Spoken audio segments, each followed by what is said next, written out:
Olá, muito boa tarde, bem-vindos ao programa Os Antifrágeis. Hoje é quarta-feira, dia 1/8, 1º de agosto, Richard. Acabou julho, passou o meio do ano, agora as coisas começam a funcionar para valer. Bem-vindo, Richard. Bem-vindo todo mundo. Vamos esperando, acompanhando, que a gente já vai começar o programa. As pessoas estão entrando. Se você está aí no Facebook acompanhando o nosso programa, já deixa o seu alô, já deixa o seu abraço. O programa não para de fazer sucesso. A nossa lista está cada vez maior, o nosso grupo também cada vez mais gente. Então, comece a interagir. Hoje um programa muito, muito especial. Legal. Tá tudo certo? Podemos começar? Podemos começar. Legal. Cameraman, por favor, Gabriel. Começando agora, então, o 4º episódio da 3ª temporada de Os Antifrágeis. Estamos aqui na Faria Lima, direto dos estúdios da Infomoney. Junto comigo, o super economista Richard Rintemann. E aí, Richard, como é que tá? Tudo bem, Roxo? Tudo ótimo, muito bem-vindo. Bem-vindos todos ao programa Os Antifrágeis. O que nós vamos falar hoje, Richard? O que fala o 4º episódio da 3ª temporada? Olha, para quem quer vencer e vencer de verdade no mercado, hoje vamos mostrar as 6 verdades que não te contam sobre os mercados. Pode procurar onde for que você não vai achar o que a gente vai falar aqui hoje. Muito bom, não sai daí então, fica aí. Quais são os 6 temas rapidinho para a gente entender o que a gente vai aprender? Olha, a gente vai ver um pouco de tudo, né, para resumir. Desde que os preços eles não andam de uma forma comportada, a gente vai ver o que é o tal do hedge de cauda, a gente vai ver a importância visualmente de você não estar exposto ao risco da ruína. Vamos fazer o programa aí, Roxo, que as pessoas vão entender, porque são 6 verdades, tem que assistir até o fim, né? Muito legal. Então, se você está gostando do programa, se você é fã do Taleb, se você está começando a abrir a sua cabeça para esse conhecimento novo, esse conhecimento que está revolucionando o mercado financeiro, não aqui, mundial, em Wall Street, em qualquer lugar que você for, só se fala de Nassim Taleb. Se você quiser aprender um pouquinho mais, clica na nossa lista VIP. O Gabriel está colocando, a gente está colocando agora aí no Facebook. E se você está assistindo o programa no YouTube, em algum dos nossos canais, também o link está na descrição. Você vai deixar o seu e-mail, um pouquinho de paciência, vai começar a receber e-mails. O que a gente tem produzido? Semana passada, o que a gente fez? A gente fez um vídeo muito legal, né, comentando, é um complemento do programa da semana passada, explicando melhor o efeito Noé, porque quem não viu, a gente explicou o efeito Noé. Olha só, aí as ações do Facebook tiveram uma descontinuidade brutal, que foi a maior queda, né? A pior variação diária da história, né, da Bolsa Americana. Exatamente. A maior desvalorização em termos de valores nominais, bateu uma série de recordes. A queda no Facebook foi na própria quarta-feira do programa na semana passada. No dia seguinte tivemos Twitter e essas FANGs, essas empresas de tecnologia, todo mundo morrendo de medo do que vai acontecer com o mercado. Que eu dê um recadinho pra galera? E o efeito Noé aparecendo aí e fazendo uma visita. Como é que anda a turma aí? Tem o Douglas Ganeco dando olá para nós, olá. Tem o Rafael Rotz, o Caio Vicentino falando que é o melhor programa disparado. Tá o Gustavo Ortega, tá te mandando um abraço. Grande aí. Abraço, Gustavão. Tá o César Escafuro. Então, César, abraço também. Moacir Jacomin. Tá, a galera aí tá... Show de bola. O programa é recorde de audiência, né? A galera tá gostando muito, muito de entender essas complexidades. Quando a gente começou o programa no começo do ano passado, falando sobre filosofia, a gente tinha dúvidas se as pessoas iam entender e gostar, e é um sucesso tremendo. Richard, qual é o primeiro assunto de hoje?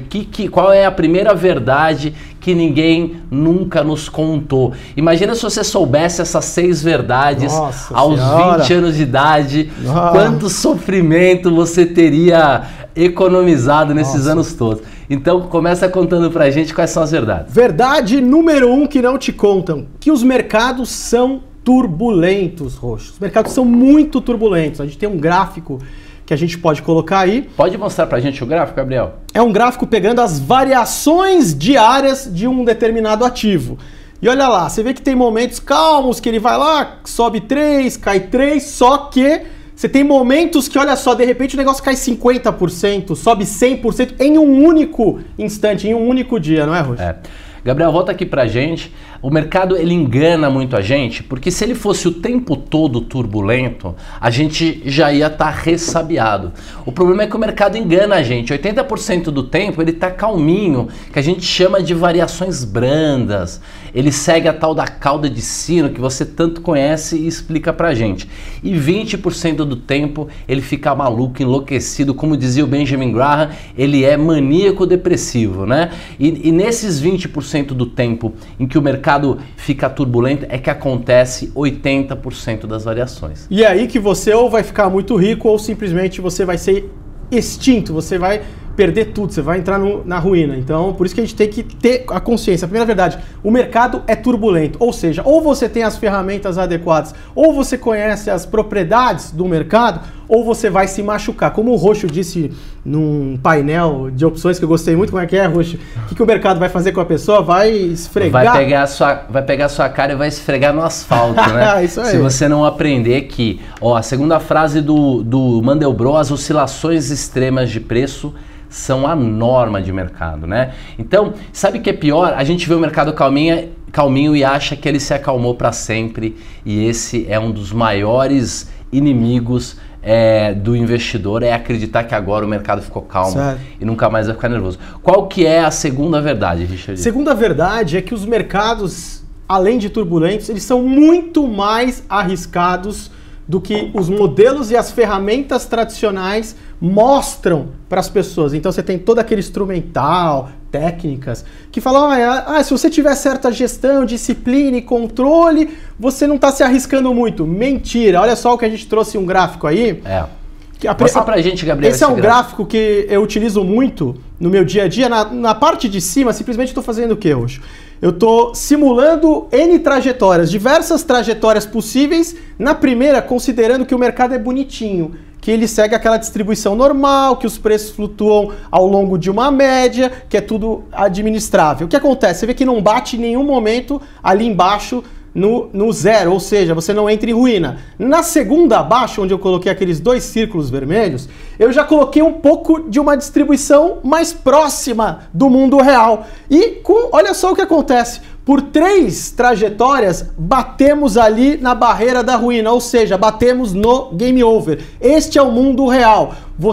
Se você não considerar que você está num mercado extremamente turbulento e arriscado, você vai beijar a barreira da ruína. Exatamente. Deixa eu explicar para vocês.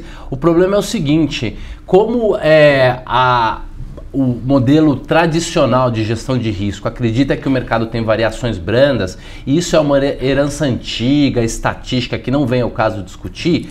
Quando você pergunta para o gestor do seu fundo, para o officer da sua conta, para o agente autônomo que te atende, se as cotas daquele fundo que você tem dinheiro são arriscadas, ele fala, não, dá uma olhada a modelagem, dá uma olhada os testes de risco, dá uma olhada o VAR, e quando ele te mostra, volta pra gente na tela, por favor, Gabriel, ele vai te mostrar alguma coisa assim, ó, igual aqui em cima. Isso. Mas este tipo de simulação de cima é uma simulação quando o mercado é brando e tem variações normais. Só que o mercado é assim, ó. E se ele tivesse feito, volta aqui para mim, se as lâminas e o material de venda dos fundos multimercado usassem essa modelagem de verdade, o que aconteceria? Não venderia uma cota. Não. Porque a verdade é que colocando eles em testes extremos de turbulência, eles mostram muitos e muitos cenários de ruína. E ruína e risco são coisas diferentes que a gente aprendeu hoje.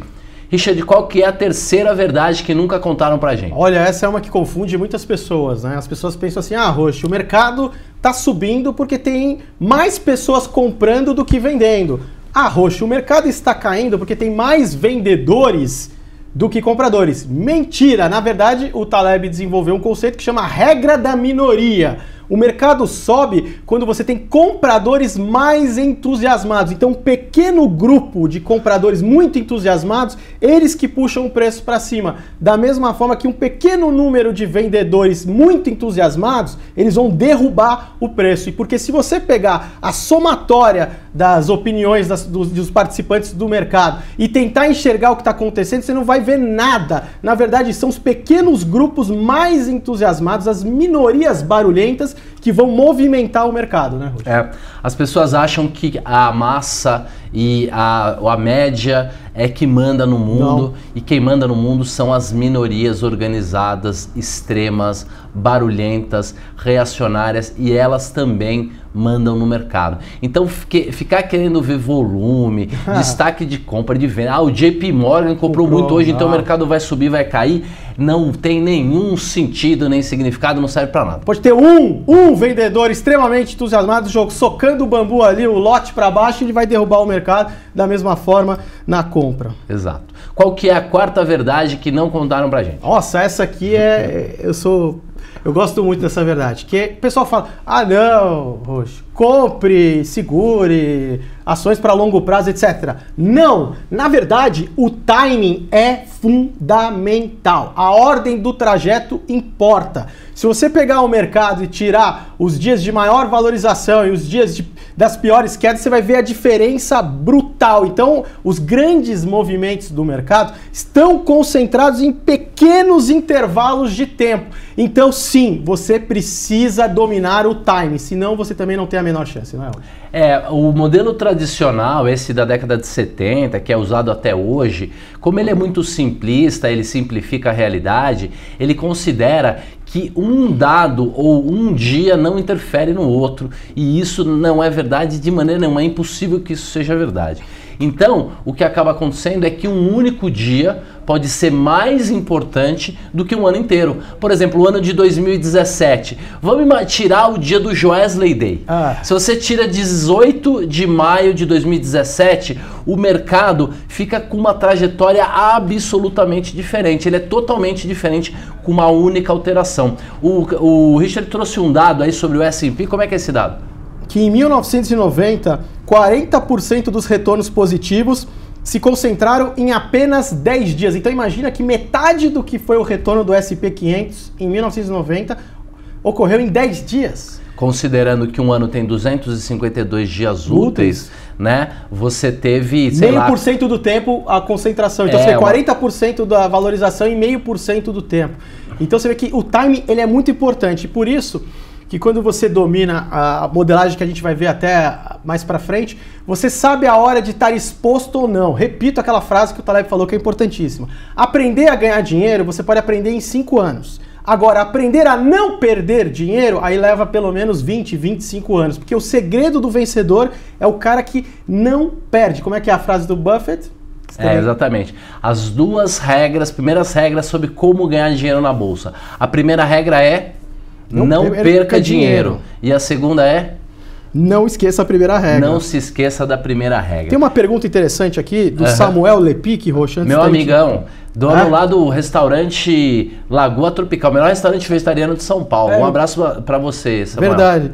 Quanto tempo vocês acreditam que o bull market americano ainda vai durar? Pergunta pro Richard. Os ativos já estão um pouco acima do nível de crescimento histórico? Então, Samuel, essa pergunta é excelente, então vamos dividir ela em algumas dimensões, tá? Primeira dimensão de longuíssimo prazo, que é valoração. As ações americanas, no geral, estão o quê? Muito caras. Ou seja, no longo prazo elas estão vulneráveis a uma correção. Segunda dimensão que a gente tem que olhar, a dimensão para medir o pulso da economia. Ainda os indicadores antecedentes, ou seja, o que antecipam o que vai acontecer na economia americana, ainda não entraram numa trajetória de deterioração, ou seja, então nessa dimensão tá tranquila.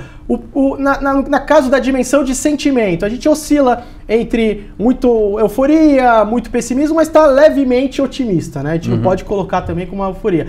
Em relação ao price action, a última dimensão, a dos preços, você também não tem nenhum sinal assim de tanta seletividade. Resumindo para o Samuel, fique esperto quando os indicadores econômicos antecedentes começarem a entrar em deterioração.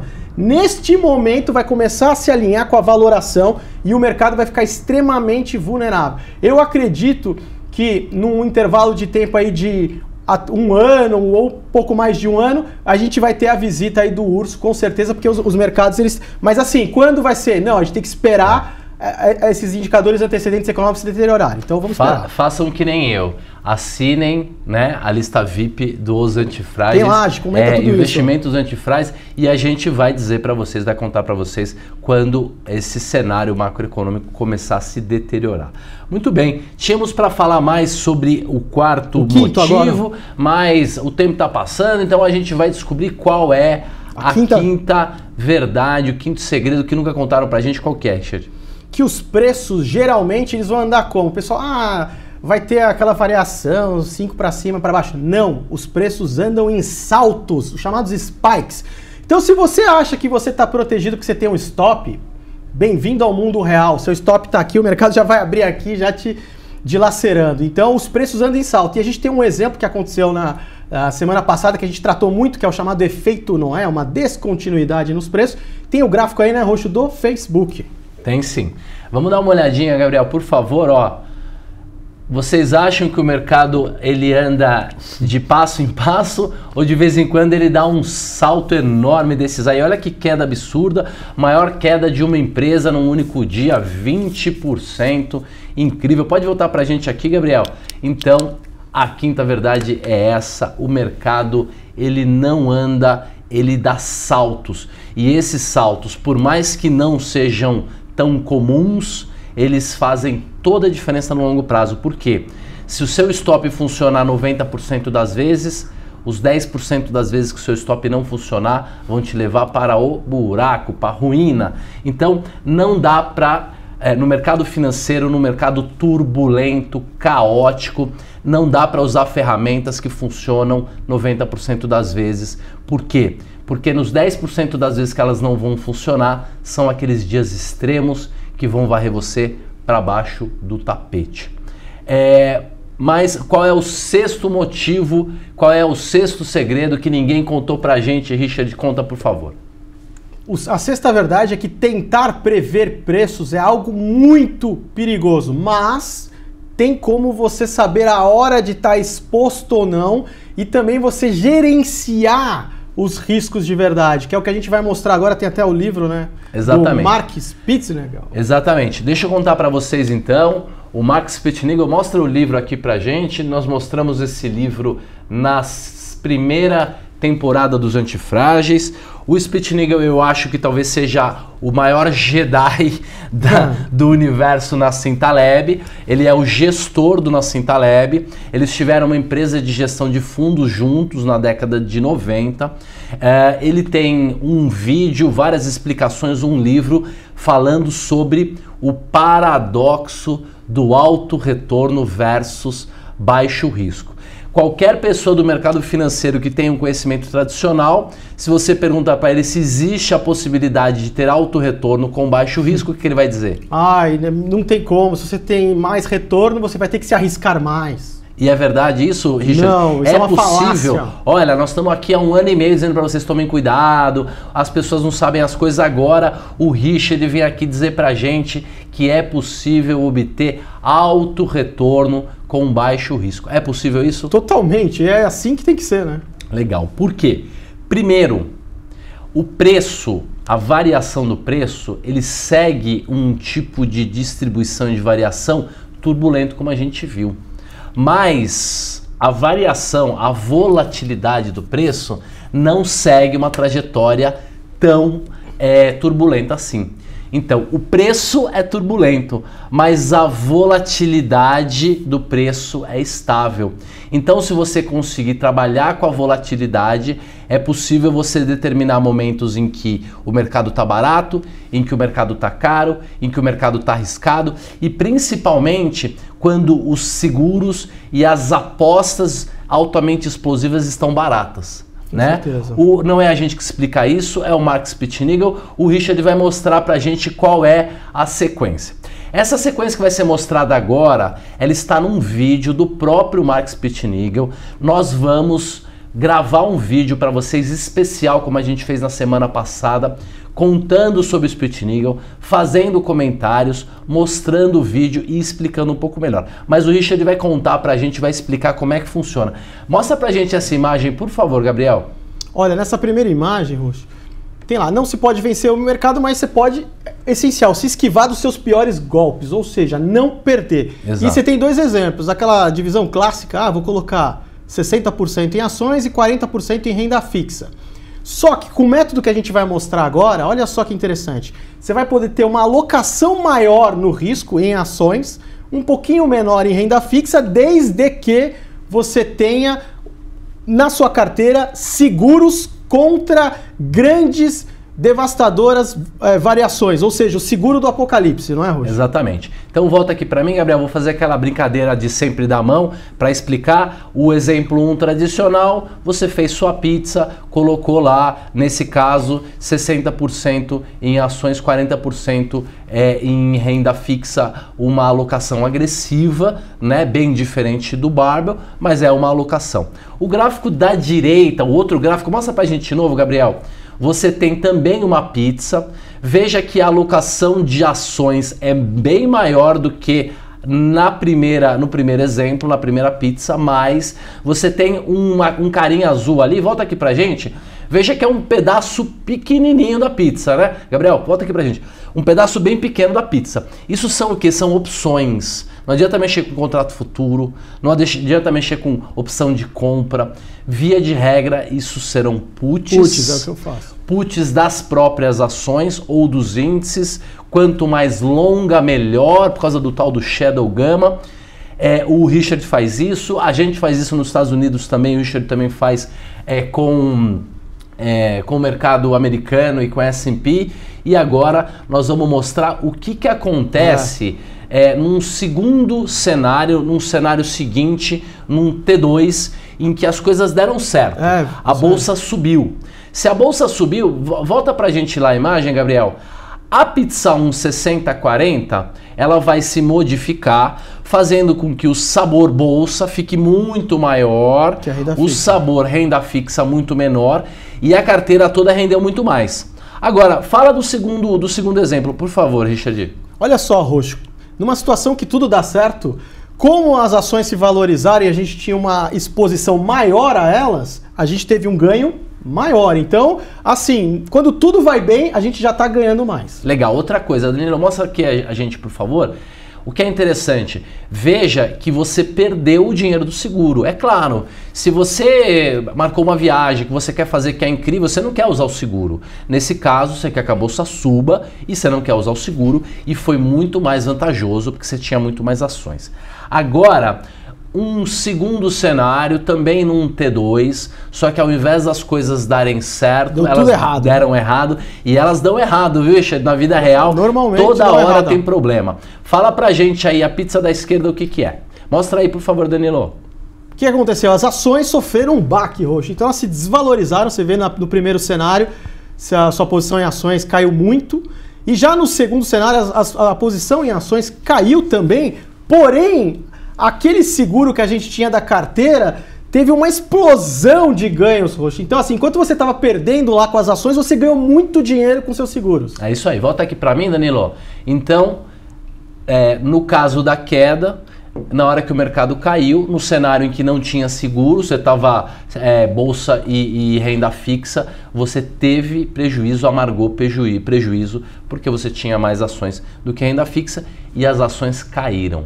Só que no segundo cenário, como você tinha aquele pequeno seguro de cauda, aquele pequeno seguro contra acidentes extremos, que costuma custar barato, principalmente quando o mercado está na alta, na hora que houve o colapso, a queda, ele se valorizou tanto que ele tem aquela formação. Mostra pra gente, por favor. No próximo passo, o que vai acontecer? No próximo passo, conta pra gente. Olha, no primeiro cenário, que a pessoa simplesmente dividiu ações e renda fixa, como não tinha o seguro, chora. Azar dela, né? Se ela quiser comprar ações, ela vai ter que vender as posições de renda fixa. Já no segundo cenário, olha só, o que você ganhou com o seguro, você está comprando ações barato, assim, porque o preço das ações desabaram, então você está aumentando a sua posição em ações, comprando elas a preços de banana, né? Tem muitas barganhas nesse momento, então, assim, é a situação que todo mundo quer. Quando o mercado desaba, você ter dinheiro para aumentar suas posições. Volta pra gente aqui, Gabriel. Então, nesse último cenário, Enquanto no primeiro caso que não tinha seguro, você vai ter que chorar.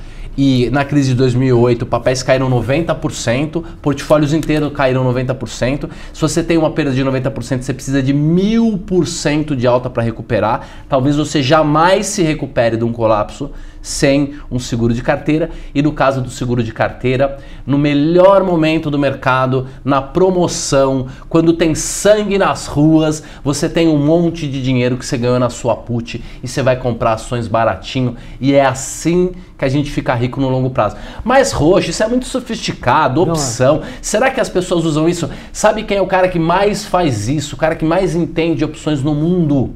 Warren Buffett. O mercado agora em fevereiro deu um sell-off, caiu pra caramba lá nos Estados Unidos. Ele tinha puts de 10 anos. Então pronto, é aí. Puts de 10 anos, realizou, conseguiu comprar ações baratas, ajudou ele bastante nos resultados atuais, porque não tá fácil pro coroa ganhar dinheiro.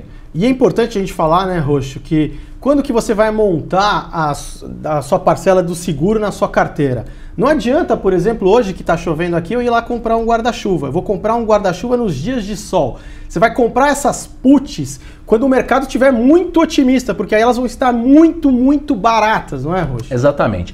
A gente vai aprender muito mais sobre isso no curso Investimentos Antifrágeis, nos meus programas de opção, é isso que a gente faz. Então, se você quiser conhecer mais sobre isso, entender essa técnica simples, vários gestores brasileiros muito bons estão usando essa técnica. A gente vai conversar com esses caras no tempo hábil, então clica lá na lista VIP que está aí na descrição e não perde. Muito bem, como é que tá aí? Tem gente conversando? Tem bastante. Tem algum comentário? Pessoal perguntando também, o Samuel achou muito interessante essa estratégia de proteção de carteira. Você tem o Sérgio Max perguntando, e a Bolsa no Brasil continuará subindo ou não? Olha, Sérgio, quando o Ibovespa começou a cair muito e passou dos 75 mil pontos para baixo, começou a cair, eu até coloquei, vamos ter em 3 atos, né? A galera que estava toda otimista, mandando comprar lá, quando estava acima de 80 mil pontos, quando o último otimista jogar a toalha, o risco-retorno vai começar a ficar bom. E já está abrindo uma janela de oportunidade nas ações dos países emergentes, etc. Vão aproveitando, porque como o bull market americano, ele ainda, a gente explicou anteriormente, ele ainda não deu sinais de que ele tá velho, mas ele ainda tem que deteriorar a parte da economia.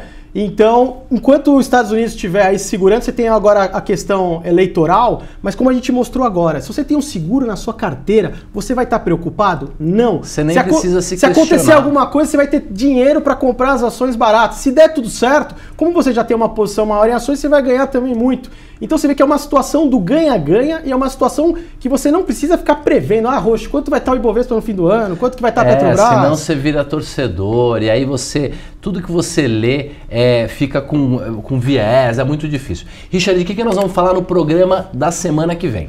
Olha, no programa da semana que vem a gente vai sair um pouco dessa área de investimentos, vai falar um pouco mais de economia, sociedade, que vai ser um programa muito especial que a gente vai mostrar como tornar um mundo mais justo. Porque a gente vê que tem muita gente satisfeita. Esse mundo é injusto, o cara lá nem trabalha e ganha. Então a gente vai mostrar que tem desigualdades e desigualdades. A gente vai mostrar qual que é a boa e qual que é a ruim. Então não perde o próximo programa. Muito bom.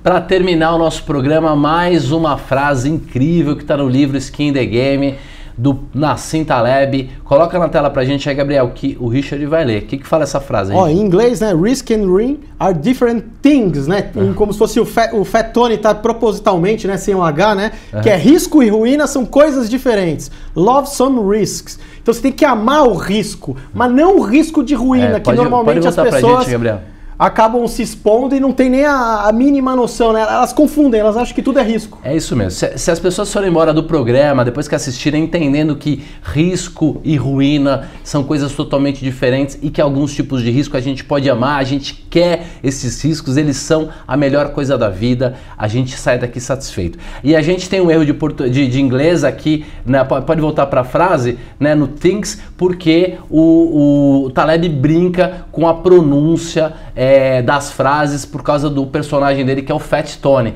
Então, essa é a maneira que o Fat Tony fala: risk and ruin are different things.